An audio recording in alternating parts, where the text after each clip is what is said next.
KPCC അധ്യക്ഷ സ്ഥാനത്തേക്ക് അവകാശവാദം ഉന്നയിച്ച് രാജ്മോഹൻ ഉണ്ണിത്താൻ MP. ഇത്തവണത്തെ KPCC പ്രസിഡന്റ് പരിഗണനയിൽ ജാതി സമവാക്യം ഒഴിച്ചു നിർത്തി യോഗ്യതാ മാനദണ്ഡമാക്കണമെന്ന് രാജ്മോഹൻ ഉണ്ണിത്താൻ പ്രതികരിക്കുന്നു. കൂടുതൽ വിശദാംശങ്ങളുമായി എബി തോമസ് ചേരുന്നുണ്ട്. സണ്ണി ജോസഫ് മന്ത്രിയായി സ്ഥാനമേറ്റെടുത്തോടുകൂടി ഇനിയിപ്പോൾ ആരാണ് KPCC അധ്യക്ഷൻ എന്നതിനെക്കുറിച്ചുള്ള ചോദ്യങ്ങൾ സജീവമായി നിൽക്കുന്ന ഒരു സമയമാണ്. സോഷ്യൽ മീഡിയയും വളരെ പ്രധാനപ്പെട്ട ഒരു ഘടകമാണ്. അതുകൊണ്ട് തന്നെ സോഷ്യൽ മീഡിയയിലും ഈ വിഷയങ്ങളൊക്കെ തന്നെയും ഉയർന്നു വരുന്നുണ്ട്. ഈ ഘട്ടത്തിൽ താനും അതിന് യോഗ്യനാണ് എന്നുള്ള കാര്യം വ്യക്തമാക്കിക്കൊണ്ട് തന്നെയാണ് രാജ്മോഹൻ ഉണ്ണിത്താൻ അദ്ദേഹത്തിൻ്റെ നിലപാട് അറിയിച്ചിരിക്കുന്നത്. അദ്ദേഹം ഇപ്പോൾ നമ്മോടൊപ്പം ചേരുകയാണ്. നമ്മളിപ്പോൾ ഇലക്ഷൻ കഴിഞ്ഞു, മന്ത്രിമാരെ പ്രഖ്യാപിച്ചു, മന്ത്രിസഭ വന്നു. KPCC അധ്യക്ഷൻ ആരാണ് എന്നതിനെക്കുറിച്ചുള്ള ചോദ്യങ്ങൾ സജീവമായി നിൽക്കുകയാണ്. നമ്മൾ ആ ഒരു പ്രഖ്യാപനത്തിലേക്ക് പോകാനായിട്ട് വൈകിയിട്ടുണ്ടോ? അല്ല, ഇപ്പോൾ KPCC പ്രസിഡന്റ് സ്ഥാനം മാത്രമല്ലല്ലോ ഒഴിവ് വന്നിട്ടുള്ളത്. ശ്രീ സണ്ണി ജോസഫ് അദ്ദേഹം വിദ്യുച്ഛക്തി മന്ത്രിയായി, ശ്രീ AP അനിൽകുമാർ റവന്യൂ മന്ത്രിയായി, അതുപോലെ തന്നെ ശ്രീ PC വിശ്വനാഥ് ടൂറിസം വകുപ്പ് മന്ത്രിയായി. ഇവർ രണ്ടുപേരും വർക്കിംഗ് പ്രസിഡന്റുമാരാണ്. അപ്പോൾ ഒരു വലിയ വാക്വം പാർട്ടിക്കകത്ത് വന്നിരിക്കുകയാണ്. അതുകൊണ്ട് നമുക്കറിയാം, VM സുധീരൻ KPCC പ്രസിഡന്റ് ആയിരുന്നപ്പോൾ അന്ന് നിയോഗിച്ച ഭാരവാഹികളാണ് 15 കൊല്ലമായി ജില്ലാ കോൺഗ്രസ് കമ്മിറ്റികൾ തുടരുന്നത്. കുറേ യൂത്ത് കോൺഗ്രസ്സുകാർക്ക് അക്കോമഡേഷൻ കിട്ടി. പക്ഷേ ജില്ലാതലത്തിൽ പ്രവർത്തിക്കുന്ന, സംസ്ഥാന തലത്തിൽ പ്രവർത്തിച്ചിരുന്ന ഒരു പറ്റം യൂത്ത് കോൺഗ്രസ് നേതാക്കന്മാർ ചില ആളുകളുടെ പിടിവാശി കൊണ്ട് മാത്രം വഴിയാധാരമായി നടക്കുകയാണ്. അവർക്കൊന്നും അക്കോമഡേഷൻ കിട്ടിയിട്ടില്ല.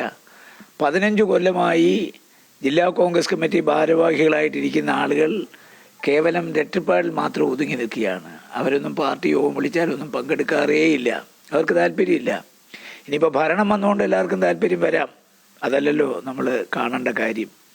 അപ്പോൾ ആ ഒരു പശ്ചാത്തലത്തിൽ പാർട്ടിയിലെ 14 ജില്ലകളിലുണ്ട്. അതിൽ ക്രിയാത്മകമായി സക്രിയമായി പ്രവർത്തിക്കാത്ത എല്ലാ ജില്ലാ കോൺഗ്രസ് കമ്മിറ്റികളും അഴിച്ചുപണിയണം. അതുപോലെ തന്നെ KPCCയിലും സമൂലമായ ഒരു അഴിച്ചുപണി അനിവാര്യമാണ്. കാലാകാലങ്ങളിൽ കേരളത്തിൽ കണ്ടുവരുന്നൊരു പ്രവണത എന്ന് പറയുന്നത് ജാതി സമവാക്യങ്ങൾ നോക്കിയിട്ടാണ് പാർലമെൻ്ററി പാർട്ടി നേതാവിനെയും PCC പ്രസിഡന്റിനെയും തീരുമാനിക്കുന്നത്.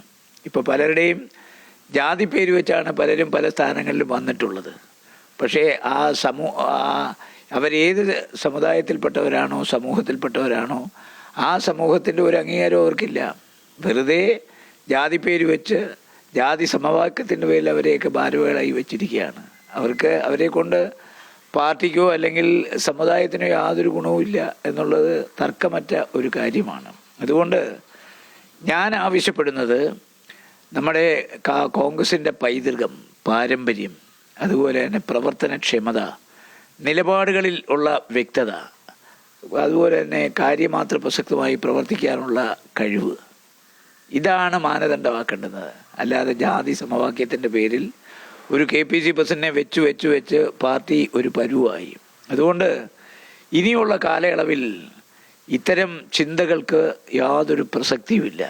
അതുകൊണ്ട് ജാതി സമവാക്യങ്ങൾ മറന്ന് യോഗ്യത മാനദണ്ഡമാക്കി ഒരളവുകോലാക്കി മാറ്റി KPCC പ്രസിഡന്റിനെയും വർക്കിംഗ് പ്രസിഡന്റുമാരെയും നിയോഗിക്കണമെന്നാണ് ഞാൻ പറയുന്നത്. അങ്ങയുടെ പേര് അതിലേക്ക് സജസ്റ്റ് ചെയ്യപ്പെടുന്നുണ്ടല്ലോ. ഇപ്പോൾ ഇന്ന് രാവിലെ ഞാൻ all India Congress committee president Shri Mallikarjuna ഖാർഗെയ്ക്കും, അതുപോലെ തന്നെ കോൺഗ്രസിൻ്റെ ഇന്ത്യയുടെ പ്രതിപക്ഷ നേതാവ് ശ്രീ രാഹുൽ ഗാന്ധിക്കും, സംഘടനാ ചുമതലയുള്ള ജനറൽ സെക്രട്ടറി ശ്രീ KC വേണുഗോപാലിനും, കേരളത്തിലെ മുഖ്യമന്ത്രിക്ക് ഞാനൊരു ഇമെയിൽ സന്ദേശം അയച്ചിട്ടുണ്ട്. അപ്പോൾ അതിനകത്ത് ഞാൻ ആവശ്യപ്പെട്ടിട്ടുണ്ട്, ഇന്ന് ഉയർന്നു വരുന്ന പല പേരുകളിലേക്കാൾ കൂടുതൽ യോഗ്യത ഈ സ്ഥാനത്തിരിക്കാൻ എനിക്കുണ്ട്. അത് കേരളത്തിൽ ആരോട് ചോദിച്ചാലും പറയും. എന്നെ ഇപ്പോൾ ആർക്കും പരിചയപ്പെടുത്തേണ്ട കാര്യമില്ല. 978 തൊട്ട് കേരളത്തിലെ 140 അസംബ്ലി മണ്ഡലങ്ങളിലും 1000-ലധികം പഞ്ചായത്തുകളിലും, അതുപോലെ തന്നെ സംസ്ഥാന തലത്തിലും ഞാൻ മിനിമം 5 പ്രാവശ്യം വെച്ച് ഓരോ പഞ്ചായത്തിൽ പോയിട്ടുണ്ട്.